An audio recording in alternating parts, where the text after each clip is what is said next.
გამარჯობა ეთერშია კურიერის 3 საათზე ახალ ამბებს კურიერის გუნდთან ერთად მე კესო ქაფიანიძე გაგაცნობთ. დაკავებულია სხვადასხვა ნეონაცისტური დაჯგუფებისა და ფაშისტური იდეოლოგიის მხარდამჭერი 13 პირი, მათგან 7 არასრულწლოვანია. საპოლიციო ღონისძიებები თბილისში ჩატარდა. შინაგან საქმეთა სამინისტროში გამართულ ბრიფინგზე ითქვა, რომ დაჯგუფების წევრები განსაკუთრებული სისასტიკით ფიზიკურად და ფსიქოლოგიურად ძალადობდნენ სხვადასხვა ასაკის პირებზე.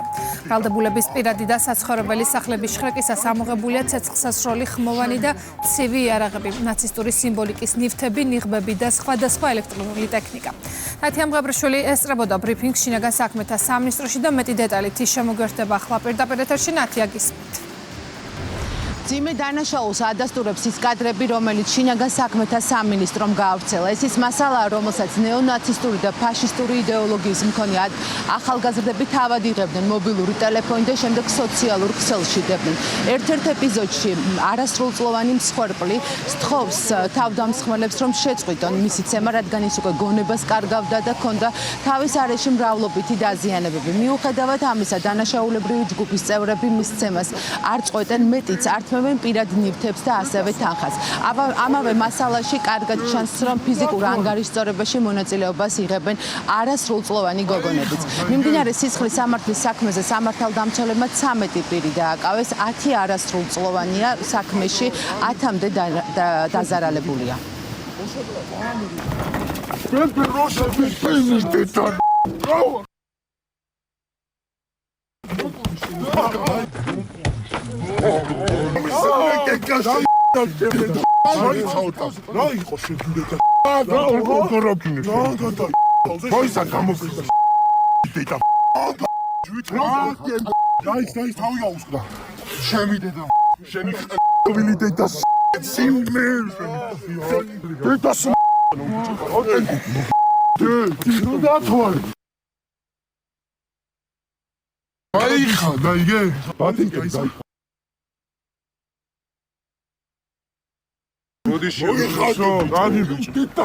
შენ გიპირები დაბრუნდეს ბიჭო. მოსაკლავი. ძალიან ნერვები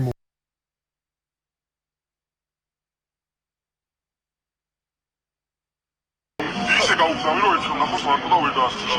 კაიგე? ნორმალურად.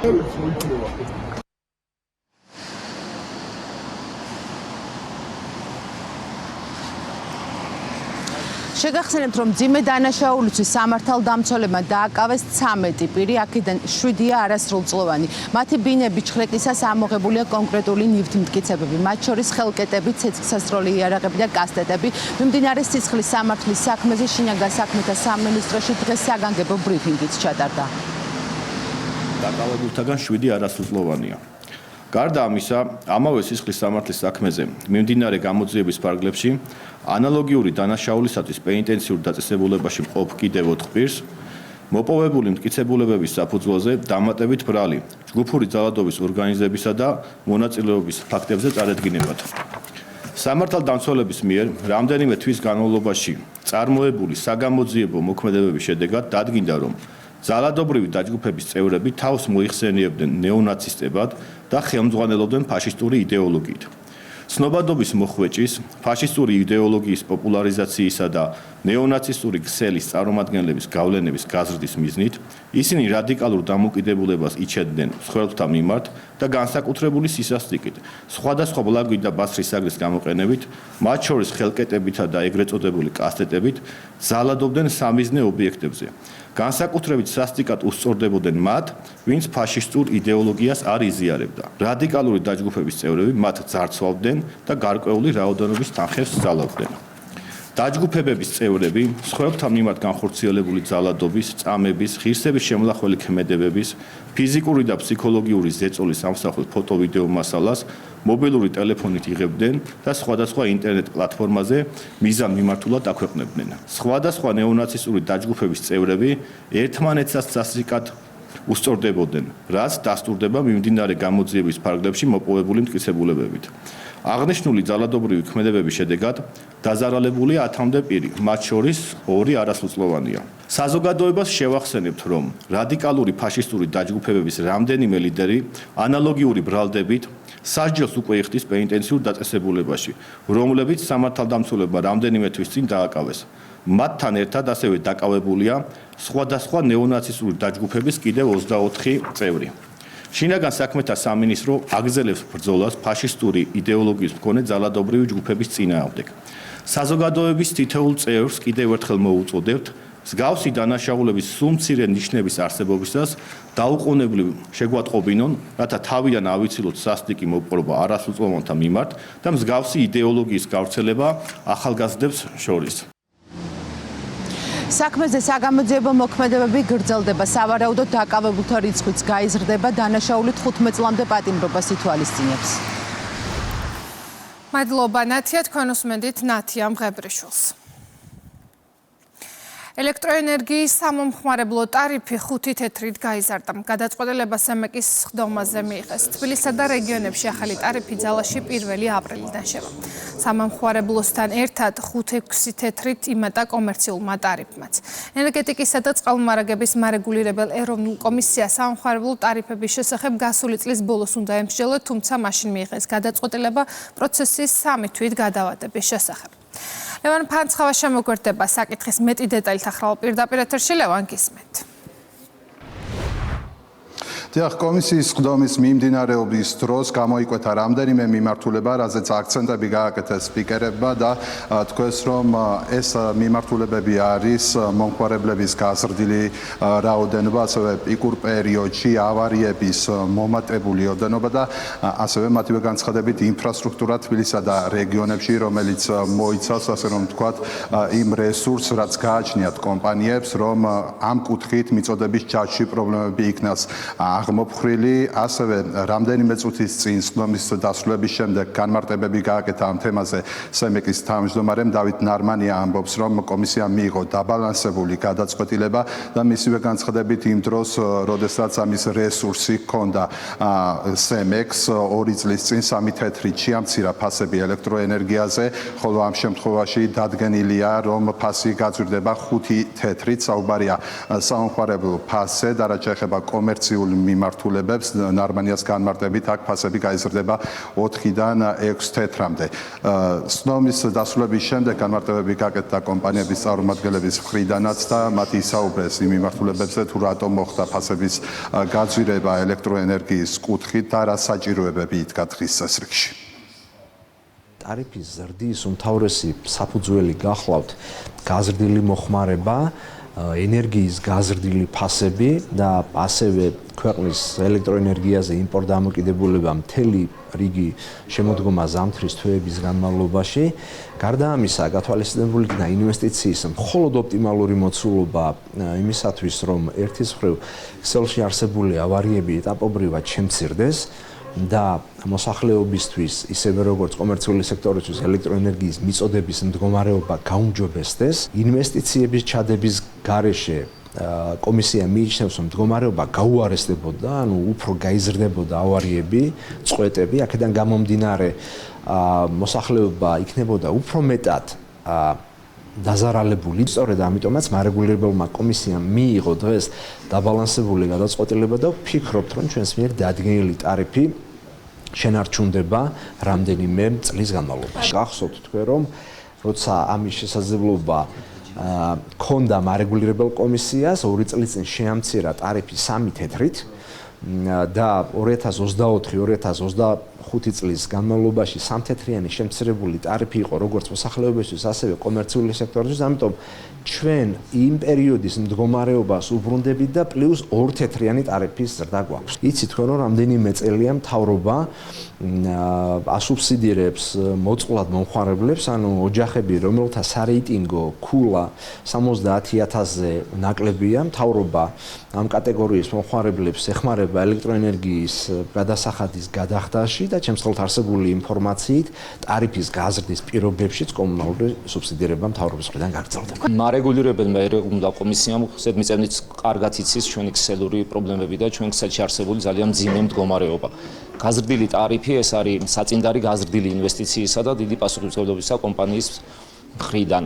რა თქმა უნდა, გაზრდილი ინვესტიციის ფონზე ეს სიკეთე, რომელიც რიგით მომხმარებლამდე უნდა დავიდეს ხვალვე ვერ განხორციელდება, ეს იქნება ხანგრძლივი და შრომატევადი პროცესი, თუმცა ჩვენ მზად ვართ თითეული ლარი სწორად მივმართოთ ქსელური კომპონენტების გასაუმჯობესებლად, რაც საბოლოო ჯამში არსებულ მძიმე მდგომარეობას გააუმჯობესებს.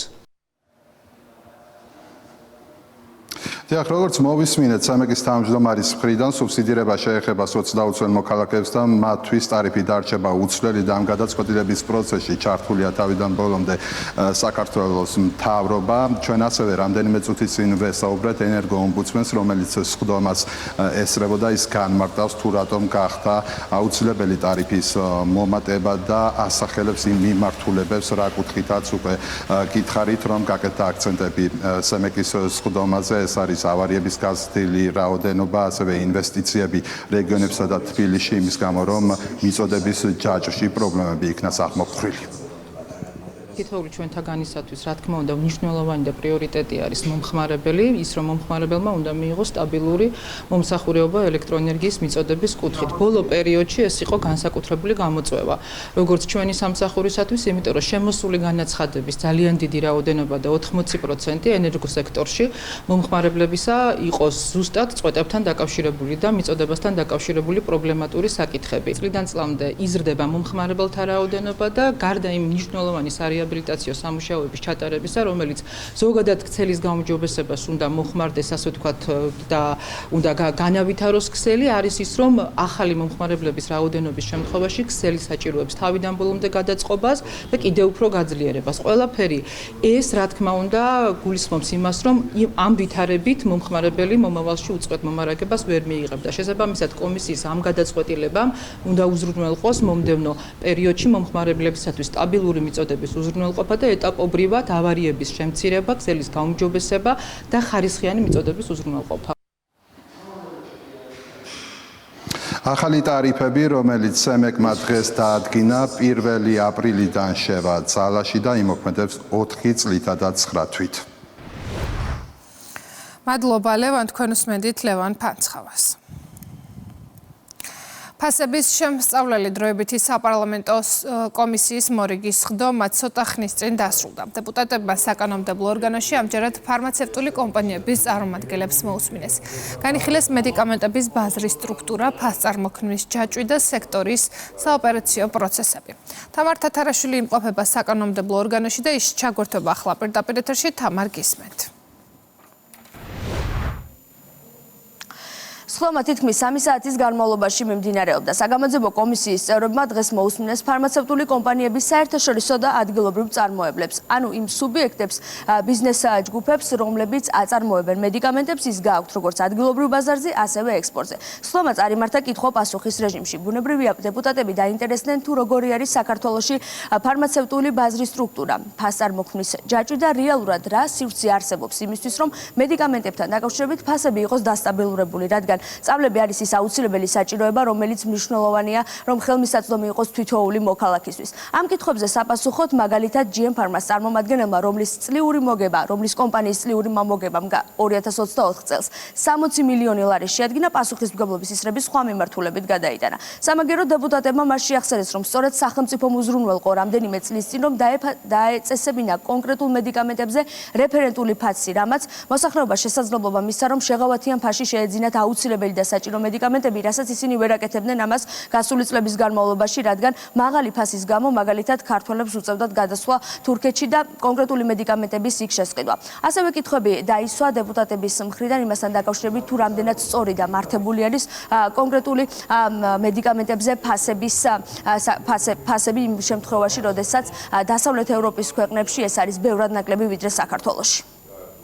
PSP-ს შემთხვევაში თქვენ აწოდებთ ლოგისტიკურ ცენტრში თუ კონკრეტულ დისტრიბუტორს აძლევთ, რომელიც აწარმოებს შემდეგ დისტრიბუციას PSP-ს აფთიაქებში, როგორ არის? ჩვენ დღესდღეობით ვაწოდეთ PSP-ს და PSP დისტრიბუტორი ანაწილებს სხვა ქსელებს და ყველგან. კონკრეტული მედიკამენტი რო ავიღოთ თქვენს მიერ წარმოებული და ანალოგიური იდენტური მედიკამენტი რომ ავიღოთ იმპორტირებული. მათ შორის რა სხვაობა? საქართველოში დადგენილია რეფერენტული ფასები, არის ორიგინატორის ფასი და ყველა ჯენერიკისთვის არის აბსოლუტური ერთნაირი ფასი. 30% გაქვთ დივიდენდ მარჟა 2024 წელს, რომელიც ზედაზღვარია სექტორის საუკეთესო მოგება ასე.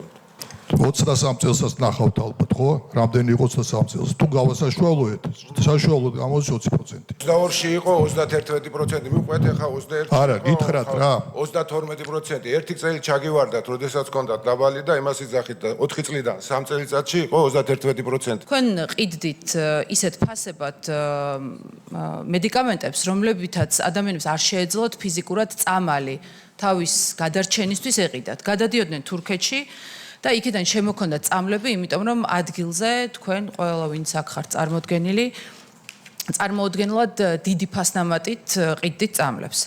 რეფერენტული ფასების შემდგომ ჩემო კოლეგამას დაგისვათ ეს კითხვა, თქვენ ჩვეულებრივად მოერგეთ სიტუაციას, გააიაფეთ, ანუ შესაძლებლობის ფარგლებში ჩამოწიეთ თქვენი მარჟა და გააგრძელეთ ასევე წარმატებულად საქმიანობა.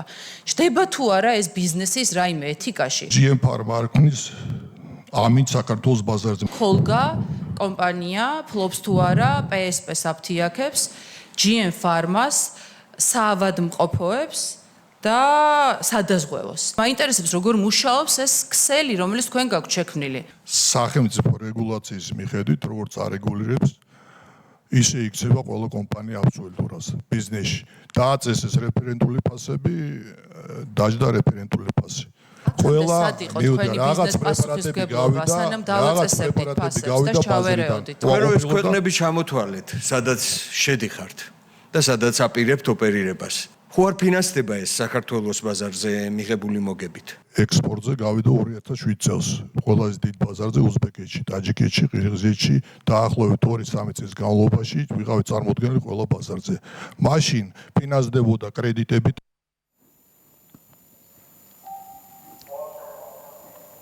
საგამოძიებო კომისიის წევრებმა დღეს 7 ფარმაცევტული კომპანიის წარმომადგენელს მოусმინეს. კითხვები დაისვა სტანდარტებთან დაკავშირებით.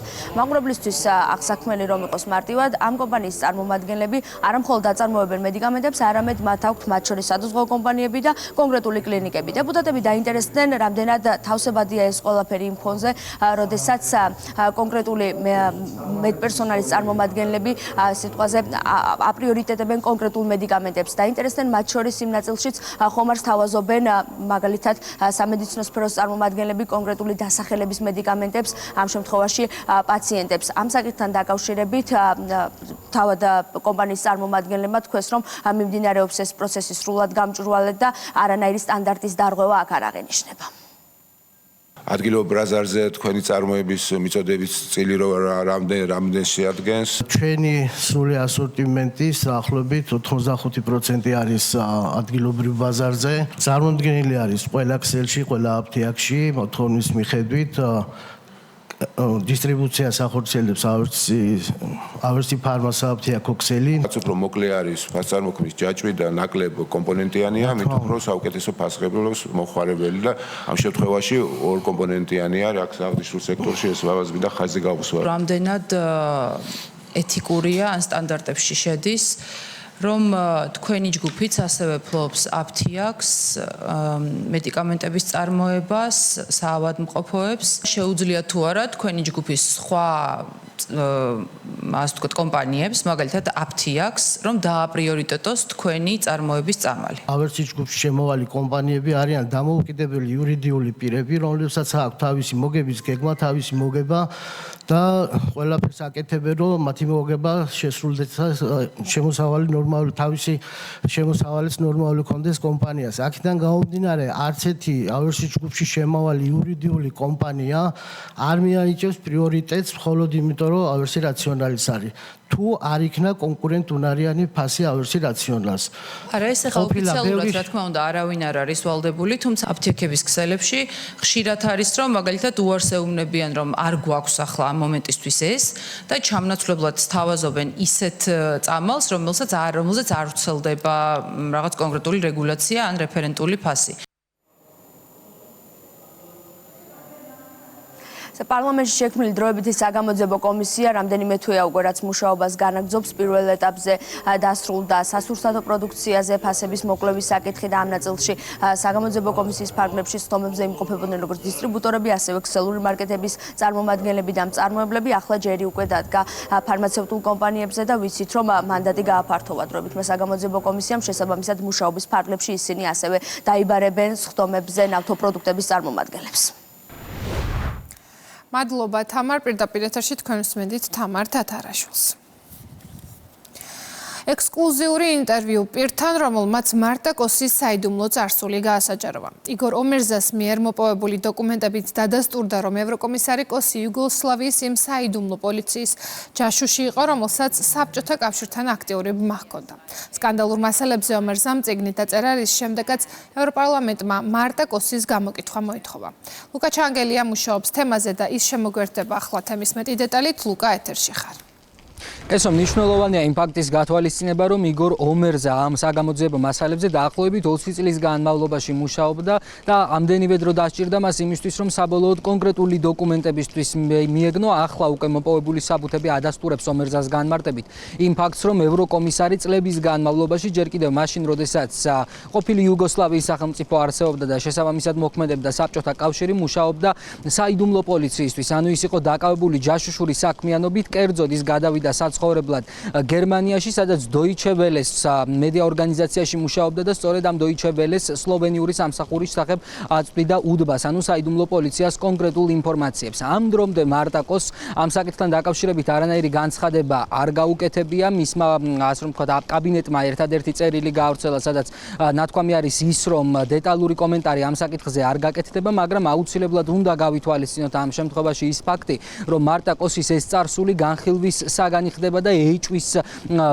ეჭვს ბადებს გარკვეულ საზოგადოებებში სხვადასხვა სახელმწიფოებში, მათ შორის იმ ქვეყნებში, რომლებიც ახლა გაფართოების ანგარიშის მოლოდინში არიან და ამ სახელმწიფო რიგებში, რა თქმა უნდა, არის საქართველოს. მართლ გუნდში მიიჩნევენ, რომ ახლა მარტა კოსმა დეტალური განცხადება უნდა გააკეთოს მის წარსულთან დაკავშირებით და ევროკავშირის პარტნიორი სახელმწიფოები უნდა დაარწმუნოს, რომ მას ჯაშუშურ საქმიანობასთან არანაირი კავშირი არ ჰქონია. თუ ასე არ მოხდება, მაშინ ევროკომისიამ უკვე ქმედითი ნაბიჯი უნდა გადადგას კომისარის საქმიანობასთან და მის სამთანამდებობაზე ყოფნასთან დაკავშირებით. მართლ გუნდში ასევე განმარტავენ და იხსენებენ იმასაც, რომ წლების განმავლობაში სწორედ კოსი იყო საქართველოს მიმართ კრიტიკული განცხადებების ავტორი. დღეს კი ყველა მისი განცხადება და მის მიერ გავრცელებული ანგარიში ეჭვის ქვეშ დგება, მაშინ როდესაც მისი წარსული შეიძლება იყოს ასეთი სკანდალური.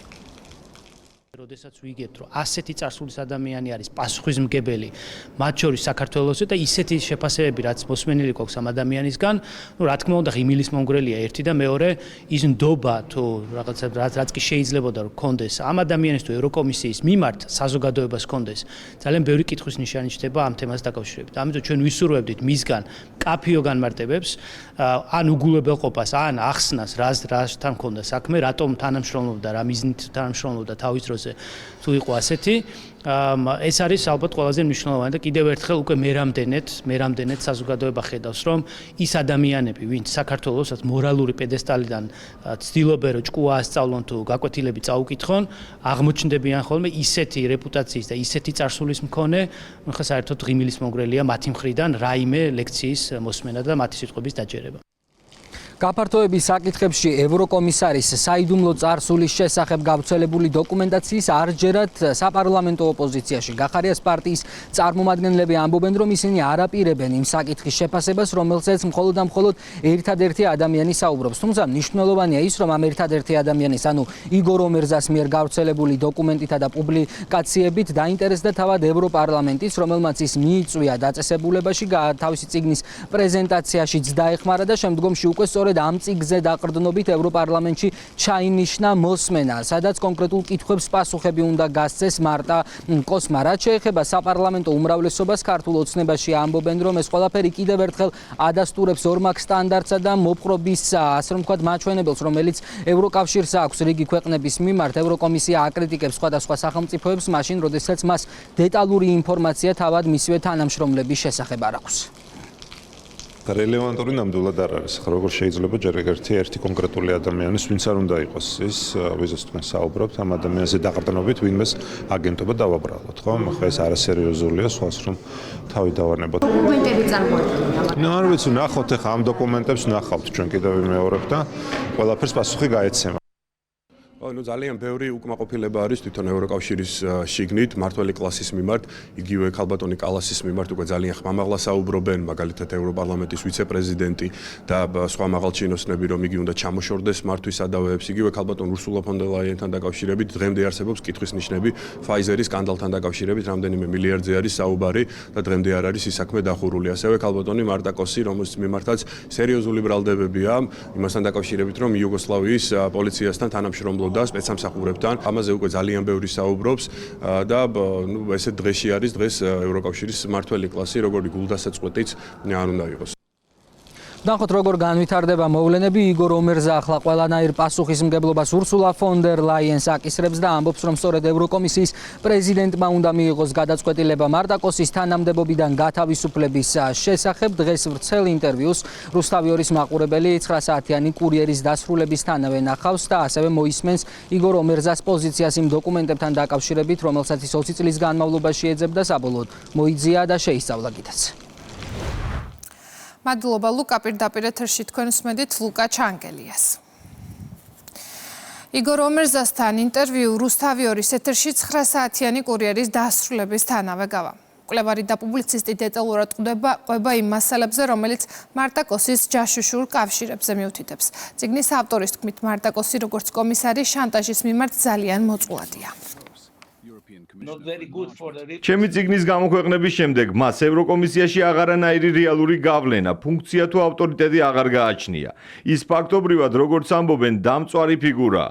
ამ ფაქტების უარყოფას აზრი არ აქვს. ის სლოვენიის პრეზიდენტობის კანდიდატიც იყო და მაშინაც თქვა, რომ საარქივო სიები ყალბი იყო, მაგრამ ის თხოვდა. ამ რეესტრში მილიონი ადამიანია შეყვანილი დეტალური პერსონალური მონაცემებით. ასეთი მასშტაბის დოკუმენტის გაყალბება შეუძლებელია. როგორც კომისარის ახლა შანტაჟის მიმართ ძალიან მოწყვლადია. სერბეთის დაზვერვამ იცის მისი წარსული და რადგან მათ მჭიდრო კავშირი აქვთ რუსეთთან, სავარაუდოდ რუსებმაც იციან ამის შესახებ. მისი რეპუტაცია ახლა ნულს გაუტოლდა. ის ფაქტობრივად დამწვარი ფიგურაა ევროკომისიაში. გზავნილები ევროპიდან, რადგან ევროკავშირის გადაწყვეტილებების უკან და როგორ აღიქვამენ თავად ევროპელი პოლიტიკოსები ამ პროცესებს. რუსთავიორმა ევროპარლამენტარებთან ექსკლუზიური ინტერვიუები ჩაწერა, რომელიც მაყურებელმა გუშინ ეხილა. ევროპის სხვადასხვა პოლიტიკური ჯგუფის წარმომადგენლებმა ისაუბრეს ევრობიუროკრატების ინტერესებზე და იმ რეზოლუციებზე, რომელიც საქართველოს წინააღმდეგ მიიღეს. ყურადღება გაამახვილეს ვიზების საკითხზე, როგორც პოლიტიკური ზეწოლის ინსტრუმენტზე და უცხოური გავლენებზე. ევროკომისიისთვის, როდესაც სახელმწიფო მათ მიერ დადგენილ ხაზს არ მიყვება, მოქმედების ორი გზა არსებობს. თუ სახელმწიფო ევროკავშირის წევრია, ბრიუსელი მათ უყინავს სუბსიდიებს. ამის ნათელი მაგალითია უნგრეთი და სლოვაკეთი. საქართველოს კონტექსტში კი ევროკომისია ვიზების საკითხით манипуლირებს. ეს ევროპარლამენტი პატარა პოლიტბიუროს გავს. მათ არ ადარდებთ ერების ინტერესები. გეოპოლიტიკურად ესტონეთი, პორტუგალია და საქართველოს სხვადასხვა რეალობაში არიან, მაგრამ ევროკავშირს ეს არ აინტერესებს. ან მიიღებ მათ პოზიციას, ან იქნება სანქციები. უკრაინის ომის შემდეგ გამოიკვეთა ტენდენცია, ან ხარ ევროკავშირის პოზიციაზე, ან თუ არ ხარ, მაშინვე რუსეთის მხარდაჭერად გნათლავენ. საქართველოს შემთხვევაში, რომლის ტერიტორიის ნაწილი რუსეთს აქვს ოკუპირებული, სულ გვესმის, რომ საქართველო რუსეთს უჭერს მხარს. ეს წარმოუდგენელია, კავკასიული სიგიჟეა. ეს არის სისულელე, რომელსაც უნდობლობა იწვევს. ამას ერთი ფაქტი მოწმობს. საქართველოს შესახებ გამართულ ბოლო დებატებზე ევროპარლამენტში მხოლოდ 10 სპიკერი იყო. დარბაზში კი 720 წევრიდან 20 დეპუტატი ვიმყოფებოდით. აი კენჭისყრაზე კი მოულოდნელად უმრავლესობა გამოჩნდა. მე ცოტა მეშინია იმის, რად იქცა ევროკავშირი. დღევანდელი ევრობიუროკრატია ცდილობს ნელ-ნელა ადამიანების აზროვნება შეცვალოს. ისე როგორც ეს საბჭოთა კავშირში ხდებოდა. თქვენ ოცნებობთ ევროპაში ყოფნაზე, მაგრამ დარწმუნებული ხართ, რომ ის ევროპა, რომელზეც ოცნებობთ, დღევანდელი რეალობაა? მათ აქვთ თავისი woke იდეოლოგია. მახსოვს 6 წლის წინ აფრიკაში ერთ-ერთ შეხვედრაზე ღარიბი ქვეყნის წარმომადგენლებმა თქვეს, განათლებისა და საკვებისთვის ფული არ ყოფნისო. ევროკავშირის პირველი კითხვა კი იყო, რას აკეთებთ ტრანსექსუალებისთვისო. ეს ხომ სრული სიგიჟეა. ძალიან წუხვარ, მაგრამ აქ ევროპარლამენტში წევრების დიდ უმრავლესობას წარმოქმნა არ აქვს საქართველოზე. ბევრმა ოკუპაციის შესახებაც არაფერი იცის. წევრები მოვიდნენ და მკითხეს: თქვენ თქვით ოკუპაციაზე, მაგრამ საქართველო ხომ არ არის ოკუპირებულიო? როგორ შეიძლება უწოდო პრორუსული იმ ქვეყნის მთავრობას, რომლის 20% ოკუპირებულია? დარწმუნებული ვარ, ევროპარლამენტარები ცოტა მეტ ყურადღებას რომ აქცევდნენ რეალობას და უსმენდნენ თქვენს წარმომადგენლებს, მაგალითად საელჩოს, სულ სხვანაირად მოიქცეოდნენ. ფაქტია, რომ გადაწყვეტილებებს ცოდნის გარეშე იღებენ. ბრიუსელში კომფორტულად ცხედან, რუსეთი მათგან შორსაა. შემდეგში ევროპარლამენტარებს, რომლებიც საქართველოს წინააღმდეგ გამოდიან, რუკა აჩვენეთ და სთხოვეთ, მიგი თვითონ სად არის საქართველო? დარწმუნებული ვარ, უმრავლესობამ არც კი იცის. სწორედ ეს უცოდინრობაა მათი სულელური პოლიტიკის მიზეზი. ევროპელი დიპლომატები მიდრეკილნი არიან სხვა ქვეყნების შიდა საქმეებში ჩარევისკენ. ეს არ არის მათი საქმე. სხვა ქვეყნებში ამას ნეოკოლონიალიზმად აღიქვამენ. როცა ელჩი გვარნახობს, რომელი კანონი მიიღო და რომელი არა, მაგალითად ოჯახური ღირებულებების დაცვის შესახებ, ეს არასწორია. საქართველოს აქვს სრული უფლება მიიღოს ასეთი კანონები. პეტერ ფიშერის შემთხვევა განსაკუთრებულია, რადგან ის ამას აშკარად და გამომწვევად აკეთებს. ევროპარლამენტარების ინტერვიუებს თბილისში პოლიტიკური შეფასებები მოყვა. ქართული ოცნება ბრიუსელის მხრიდან ორმაგ სტანდარტზე და უსამართლო დამოკიდებულებაზე კიდევ ერთხელ საუბრობს. მათი თქმით, ევროპარლამენტში არიან ისეთი პოლიტიკოსებიც, რომლებიც რეალობას აღიქვამენ და კოლეგებს საქართველოს მიმართ მიკერძოებულ ინტერესებში ამხელენ. შეფასებები გაკეთდა ოპოზიციურ პოლიტიკურ პარტიებშიც. ქართველი ხალხის მთავარი პრობლემა არის უსამართლობა, მათ შორის სოციალური საკითხები, გაძვირებული ცხოვრება, თუ სადმე არის სამართლიანობის პრინციპი და სოციალური მათ შორის მდგრადობა არის ევროპა, ევროკავშირი, ევროპის კავშირი და ის ქვეყნები, რომლებიც ქართულ ხალხს ხარს უჭერენ, მათ შორის ქართული ხალხის ბრძოლას.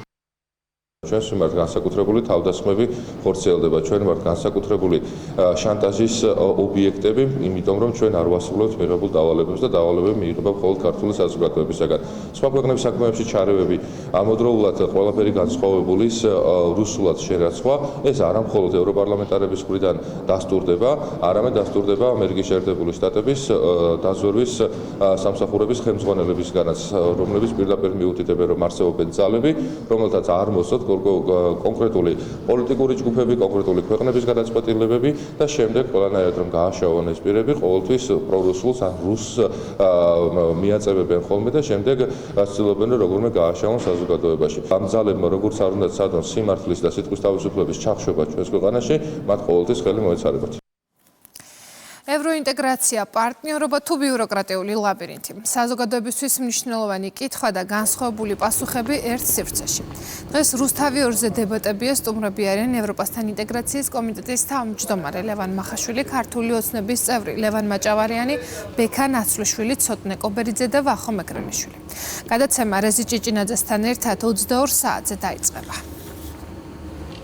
ამ საკითხზე დებატები ყოფილა არაერთხელ, და მაინტერესებს მათი პოზიცია რა არის, განსაკუთრებით იმის ფონზე, როცა საკუთარი დაწერილია კონსტიტუცია და თვითონ წერიათ, რომ ყველა ვალდებულია, რომ ევროკავშირში და ნატოში ინტეგრაციაზე იმუშაოს. ამ კუთხით რა პოზიციას გაიჭერს და დებატებში როგორ უნდა შემოვიდეს, არ ვიცი, იმიტომ რომ თვითონ ვიაქნა თქვენ, რომ შემდეგ გაფართოებაში უნდათ, რომ საქართველო იყოს ევროკავშირის ნაწილი და მეორე მხრივ ყველა დღე აქტიურ კრიტიკას შეერენ ევროკავშირის და ამბობენ, რომ მათ ღომში ჩათრევა უნდა ჩვენი და მე მაინტერესებს სტრუქტურა, რომელსაც ჩვენი ოფში ჩართრევა უნდა, იმ სტრუქტურაში ყოფნა თან როგორ უნდა, ხო, ან ერთი უნდა ითქვას, ან მეორე და აქედან გამომდინარე, ჩემთვის საინტერესოა რა პოზიციით მოვა ხელისუფალი.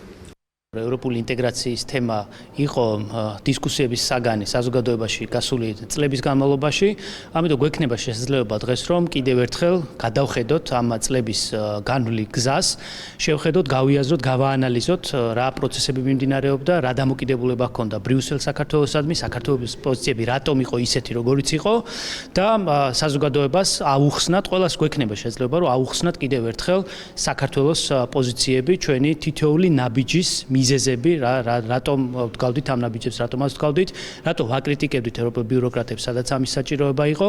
ასე რომ იმედი გვაქვს, რომ ძალიან საინტერესო დებატები იქნება ერთის მხრივ და მეორეს მხრივ ერთხელ და სამუდამოდ დავხურავთ ამ თემას მოსახლეობისთვის კარგად საფუძვლიანად ახსნით თუ რა პროცესები მიმდინარეობდა გასული წლების განმავლობაში. რა თქმა უნდა, დებატები არის ძალიან მნიშვნელოვანი დემოკრატიული პროცესის ნაწილია, ვინაიდან ჩვენ საზოგადოებას ეძლევა შესაძლებლობა, რომ არა მონოლოგის რეჟიმში მოისმინოს რაიმე საკითხზე მსჯელობა, არამედ არგუმენტებით ორივე მხრიდან და შემდეგ უკვე გამოიტანოს თავისი დასკვნები.